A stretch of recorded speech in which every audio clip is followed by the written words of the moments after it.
বাদুড়িয়ায় বিস্ফোরণে আহত 2। কি বিস্ফোরণ? বলা হচ্ছে পুলিশের প্রশিক্ষণ চলছিল এখানে, সেই প্রশিক্ষণের পর পুলিশ গ্রেনেড ফেলে যায়, সেই গ্রেনেডেই বিস্ফোরণে বিপত্তি, এবং পুলিশ ট্রেনিং এ ফেলে যাওয়া গ্রেনেড খেলনা ভেবে তুলে নিয়ে যাওয়ার সময় বিস্ফোরণ। পুলিশ কি গ্রেনেড ব্যবহার করে? সেনাবাহিনী বা জঙ্গিরা গ্রেনেড ব্যবহার করে এইরকম শুনেছি, কিন্তু এই গ্রেনেডটা কি ধরনের, কি বলছেন ওখানকার বিশেষজ্ঞরা, কিভাবে বিস্ফোরণ হলো, কথা বলবো প্রতিনিধি জিয়াউলের সঙ্গে। জিয়াউল,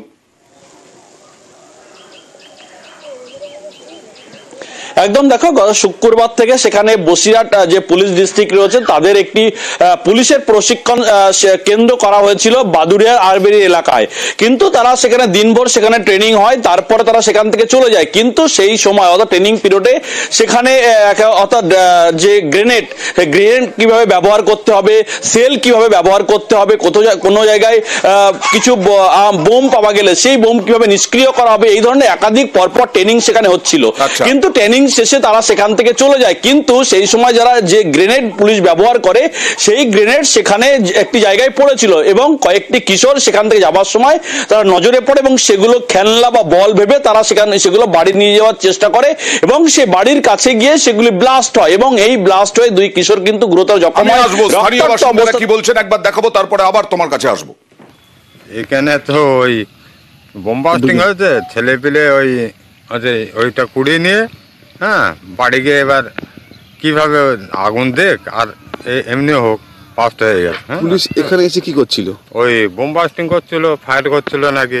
পুলিশের কি উচিত ছিল না সম্পূর্ণভাবে যা পড়েছিল? সে তো ছিল, তাও তো নিয়ে যায়নি। এগুলো তো খোঁজাখুঁজি করে নিয়ে যাওয়া উচিত। মাঠে ঘাটে সব বাচ্চা কাচ্চারা ঘোরাঘুরি করে, ছাগল টাগল গরু টরু চড়ায়। আমি মনে করছি এদের উচিত ছিল ওটা কুড়িয়ে নিয়ে যাওয়া উচিত ছিল, এই আর কি আমি মনে করছি। কি অবস্থা যারা আহত এই রকম অবস্থায়, পুলিশও বা কি বলছে এই নিয়ে, আর সংক্ষেপে আরেকবার তোমার কাছে যাবো জিয়াউল।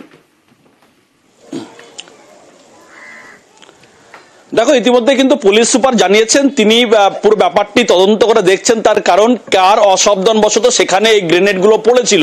তার কারণ যে সমস্ত পুলিশ কর্মীরা যে গ্রেনেড ব্যবহার করেছিল যেগুলো ব্লাস্ট হয়নি, তাহলে সেগুলো তারা নিজেদের হেফাজতে নেননি কেন, এই প্রশ্ন উঠছে। ফলে ইতিমধ্যেই কিন্তু যে 2জন কিশোর আহত হয়েছেন তার মধ্যে একজনের অবস্থা গুরুতর, তাকে কলকাতা আরজি করে রেফার করা হয়েছে। তার সেখানে অবস্থা আশঙ্কাজনক। তার পরিবারের সঙ্গেও কথা বলেছেন পুলিশ সুপার সহ একাধিক আধিকারিকরা। কিন্তু যেভাবে একেবারে একটি জায়গায় সেখানে সাধারণ মানুষ সেখানে যাতায়াত রয়েছে, তাহলে এখানে সেই ধরনের প্রশিক্ষণ বা এই ধরনের গ্রেনেড বা সেল কিভাবে ব্যবহার করলে, এই প্রশ্ন কিন্তু আমরা চাইবো তদন্ত হোক এবং তদন্তে কার গাফিলতি সেটা উঠে আসুক। আহত এক কিশোর, সে কি বলছে দেখুন। ঘাটাঘাটি করেছিলাম স্যার। তারপর ফেটে গেছে। কি ফেটে গেছে? বোম।